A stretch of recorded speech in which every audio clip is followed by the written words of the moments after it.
Kejaksaan siapkan penyelidikan dugaan kerugian negara pada 2 negeri di Saparua.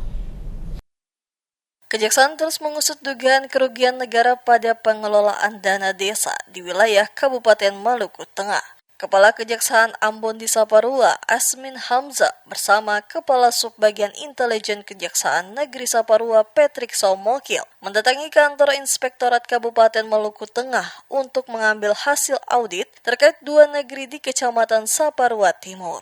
Saat memberikan keterangan usai mendatangi kantor Inspektorat, Asmin Hamzah menjelaskan 2 negeri yang menjadi fokus pemeriksaan, yakni Negeri Ulat dan Negeri Boy. Keduanya diduga memiliki persoalan dalam pengelolaan dana desa dan alokasi dana desa dalam kurun waktu 4 tahun anggaran. Hasil audit tersebut, kata Hamzah, akan menjadi dasar bagi kejaksaan untuk meningkatkan status penanganan perkara ke tahap penyelidikan khusus. Rencananya surat perintah penyelidikan atau PINSUS akan dikeluarkan pada Senin mendatang. Meski demikian, pihak kejaksaan masih akan melakukan koordinasi lanjutan dengan pimpinan terkait penggunaan hasil audit tersebut. Opsi yang dipertimbangkan adalah menggunakan hasil pemeriksaan dari inspektorat atau menunggu hasil audit resmi dari Badan Pemeriksa Keuangan Republik Indonesia.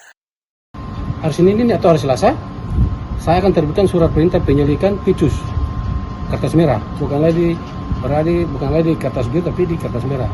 Kalau yang kita minta surat pertama itu full data full paket di Intel. Dari hasil itu hasilnya ini yang kita dapat.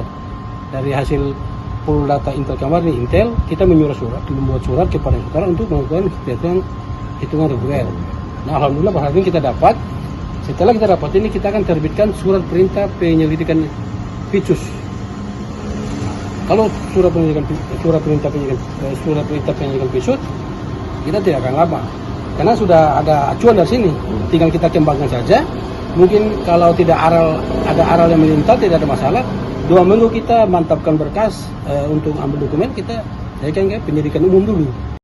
Lebih lanjut dikatakan Hamzah, kejaksaan menegaskan komitmennya untuk bergerak cepat dalam menangani kasus ini. Langkah tersebut diambil sebagai bagian dari upaya penegakan hukum serta memastikan pengelolaan keuangan desa berjalan sesuai aturan yang berlaku. Penyelidikan ini diharapkan dapat mengungkapkan secara jelas potensi kerugian negara, sekaligus menindak pihak-pihak yang bertanggung jawab apabila ditemukan pelanggaran dalam penggunaan dana desa di kedua negeri tersebut.